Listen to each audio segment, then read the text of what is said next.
আসসালামু আলাইকুম। আজকে একটা ইন্টারেস্টিং ভিডিও করতেছি। একটা ইন্টারেস্টিং বিষয় আপনাদের দেখানোর জন্য। চীনা হাঁস ঘুমানোর আগে কেমনে প্রস্তুতি নেয়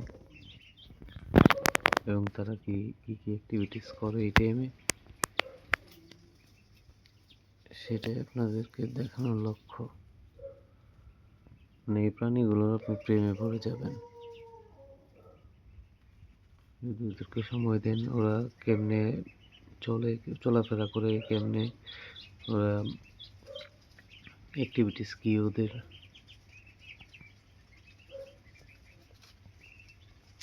চমৎকার।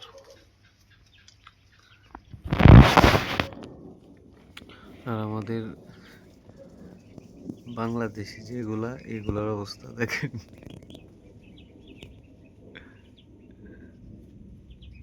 আমাদের ময়মনসিং যে সরকারি হাসপাতাল, মেডিকেল কলেজ হসপিটাল, ওইখানের বারান্দাতে আসলে মানুষ পর্যাপ্ত সিটের অভাবে এইভাবেই লেপটালেপটি করে থাকে। বিশেষ করে জরুরি বিভাগে গেলে আপনারা এটা দেখতে পারবেন। ফ্লোরের মেঝেতে, বারান্দার মেঝেতে শত শত হাজার হাজার রোগী।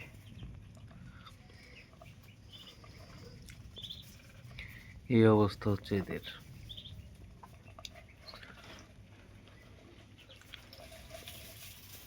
আর এরা তো চীনের মানুষের মতো ভদ্র, নম্র, সুন্দর ব্যবহার, চলাফেরা সুন্দর।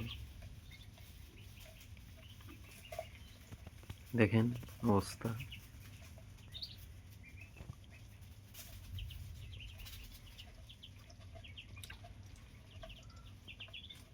ওরা একদম মনের সাথে কানেক্টেড হয়ে যায়।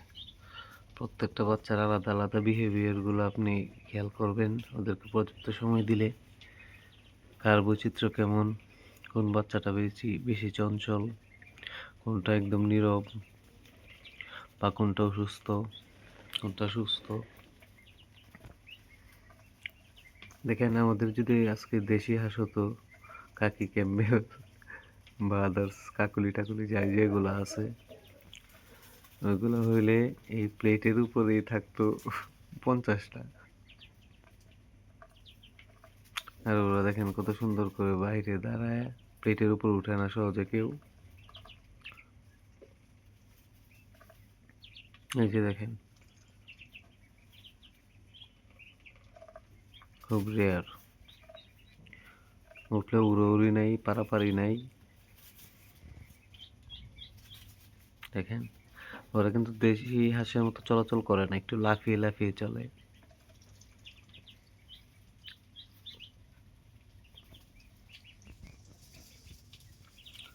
ওটা হচ্ছে, আমি মূলত বালু আর বালুর উপর আপনার কাঠের গুঁড়ো দিয়ে ওদের বিছানা বানিয়েছিলাম।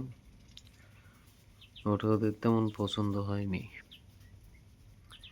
বা বুঝলাম যে না, এটা এদের জন্য, এই বয়সে এদের জন্য স্বাস্থ্যসম্মত না। এই জন্য আমি খের বা বনটা বিছিয়ে দিলাম, একদম শুকনো খড়, পরিষ্কার।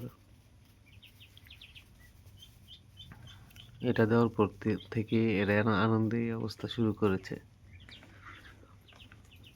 ঘুমাইতেছিল ওরা মূলত।